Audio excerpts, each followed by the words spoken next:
ایران کا مستقبل، اگر ہم ایران کے مستقبل کے بارے میں بات کریں تو ایران کا مستقبل کے بارے میں اہم تجزیہ کیا کہتا ہے کہ ایران میں گزشتہ 2 ہفتوں سے جاری احتجاجات کو تجزیہ کار حالیہ برسوں میں مذہبی قیادت کے لیے سب سے بڑا چیلنج قرار دے رہے ہیں۔ ان احتجاج کی وسعت اور نوعیت غیر معمولی ہے، تاہم ماہرین کا کہنا ہے کہ فی الحال اسلامی جمہوریہ ایران فوری خاتمے کی پیش گوئی کرنا قابل از وقت ہوگا، کیونکہ وہاں پر جو اسلامی جمہوریہ ہے، جو بیرونی طاقتیں جو وہاں پر اس اسلامی جمہوریہ کو بدلنے کی کوشش کر رہی ہیں، اسے ختم کرنے کی کوشش کر رہی ہیں، اور اس کے فوری خاتمے کی پیش گوئی کرنا جو ہے وہ قابل از وقت ہوگا۔ ابتدا میں یہ مظاہرے مہنگائی اور معاشی بدحالی کے خلاف تھے، لیکن جلدی ہی یہ مطالبات ایک مکمل سیاسی تبدیلی میں بدل گئے۔ کیونکہ امریکہ وہاں پر رجیم چینج چاہتا ہے اور اس نے اپنے لوگوں کو کھڑا کر دیا ہے۔ جہاں مظاہرین 1979 کے انقلاب کے بعد سے قائم مذہبی نظام کے خاتمے کی بات کرنے لگے، جواب میں ایرانی حکام نے سخت کریک ڈاؤن کیا، جس میں انسانی حقوق کی تنظیموں کے مطابق سینکڑوں افراد جان سے گئے۔ ان کے باوجود اس ساری جو پروسیس ہوا، یہ سیکیورٹی کریک ڈاؤن ہوا، اس کے باوجود 86 سالہ سپریم لیڈر آیت اللہ خامنائی کی گرفت اب تک برقرار ہے۔ اتنا کچھ ہونے کے باوجود یعنی ایران ابھی مضبوطی سے کھڑا ہے۔ پیرس کے سائنس پو میں پروفیسر نیکول گروجیسکی کے مطابق یہ احتجاج کئی برسوں سے اسلامی جمہوریہ کے لیے سب سے سنگین چیلنج ہیں، خاص طور پر اس کے لیے اب مطالبات کھلے عام سیاسی ہو چکے ہیں۔ تاہم وہ یہ بھی کہتی ہیں کہ ایران کا جابرانہ نظام اتنا مضبوط ہے اور گہرا ہے کہ اس کی قیادت کو فوری طور پر ہٹانا آسان نہیں ہوگا۔ یہ ایک سب سے بڑا سوال ان لوگوں کے لیے ہے جو یہ سوچ رہے ہیں کہ ایران کو ہٹانا یا ایران کی جو حکمت عملی ہے اس کو دبانا یا پھر وہاں کے نظام کو ختم کرنا بہت آسان ہے، امریکہ اور اسرائیل کے لیے بہت آسان ہے، لیکن ایران اب ایک بہت بڑی طاقت بن چکا ہے۔ اس کے پاس میں عسکری، فوجی اور انٹیلیجنس اب بہت پاورفل ہو چکی ہے۔ حکام نے اس دباؤ کے جواب میں اپنے حق میں ریلیاں بھی نکالی، جن میں ہزاروں افراد شریک ہوئے۔ یونیورسٹی آف اوٹاوا کے پروفیسر تھامس جونو کے مطابق اگرچہ حکومت کا خاتمہ قریب نہیں لگتا، لیکن وہ اس نتیجے پر پہلے کے مقابلے میں کم پر اعتماد ہیں۔ تجزیہ کاروں کے مطابق حکومت کا مستقبل انحصار پر چند اہم عوامل پر ہے۔ ان کا پہلا احتجاج، دوسرا احتجاج کا تسلسل برقرار اور حجم۔ اگرچہ مظاہرے پھیل رہے ہیں، ہر جگہ پر جو ہے وہ کچھ نہ کچھ کیا جا رہا ہے اور لوگوں کو اکسایا جا رہا ہے، تو ہر ڈسٹرکٹ میں مان کے چلو احتجاج بھی ہو رہا ہے، لیکن اس پیمانے پر نہیں ہے جس پیمانے پر لوگوں کو بتایا جا رہا ہے یا دکھایا جا رہا ہے۔ اگرچہ یہ مظاہرے جو ہیں وہ پھیل رہے ہیں، مگر وہ ابھی اس حد تک نہیں پہنچے جسے واپسی کا نہ ہونا کہا جا سکے، یہ کہنا ہے پروفیسر کا۔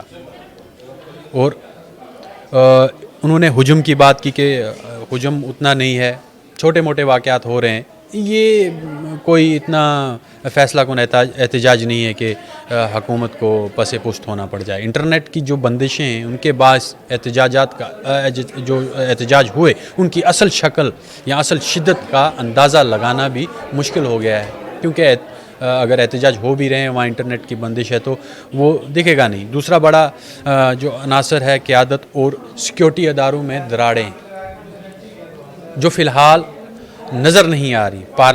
پارلیمان، صدر اور پاسدار انقلاب سب خامنائی کے ساتھ کھڑے نظر آ رہے ہیں۔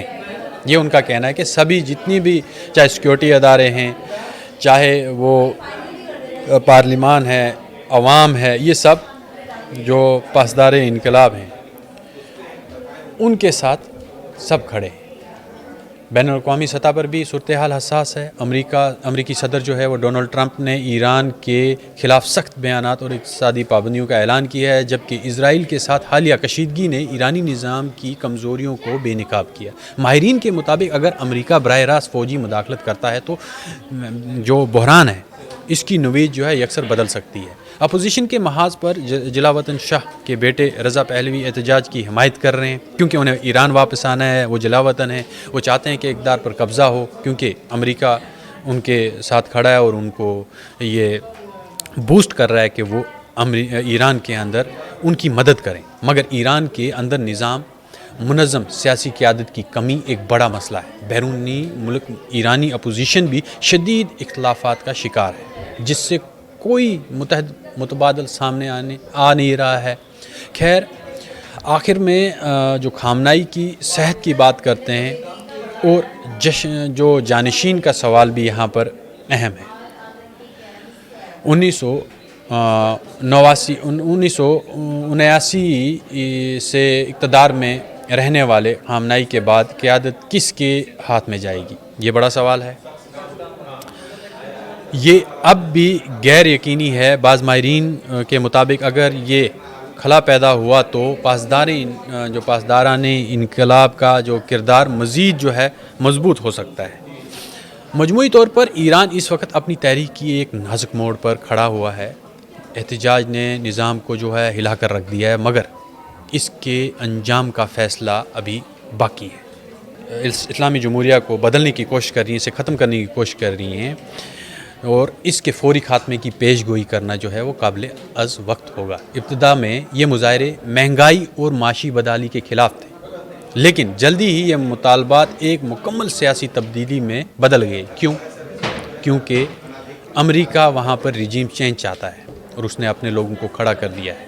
جہاں مظاہرین 1979 کے انقلاب کے بعد سے قائم مذہبی نظام کے خاتمے کی بات کرنے لگے، جواب میں ایرانی حکام نے سخت کریک ڈاؤن کیا جس میں انسانی حقوق کی تنظیموں کے مطابق سینکڑوں افراد جان سے گئے۔ ان کے باوجود اس ساری جو پروسیس ہوا، یہ سیکیورٹی کریک ڈاؤن ہوا، اس کے باوجود 86 سالہ سپریم لیڈر آیت اللہ خامنائی کی گرفت اب تک برقرار ہے۔ اتنا کچھ ہونے کے باوجود یعنی ایران ابھی مضبوطی سے کھڑا ہے۔ پیرس کے سائنس پو میں پروفیسر نیکول گروجیسکی کے مطابق یہ احتجاج کئی برسوں سے اسلامی جمہوریہ کے لیے سب سے سنگین چیلنج ہیں، خاص طور پر اس کے لیے اب مطالبات کھلے عام سیاسی ہو چکے ہیں۔ تاہم وہ یہ بھی کہتی ہیں کہ ایران کا جابرانہ نظام اتنا مضبوط ہے اور گہرا ہے کہ اس کی قیادت کو فوری طور پر ہٹانا آسان نہیں ہوگا۔ یہ ایک سب سے بڑا سوال ان لوگوں کے لیے ہے جو یہ سوچ رہے ہیں کہ ایران کو ہٹانا یا ایران کی جو حکمت عملی ہے اس کو دبانا یا پھر وہاں کے نظام کو ختم کرنا بہت آسان ہے۔ امریکہ اور اسرائیل کے لیے بہت آسان ہے۔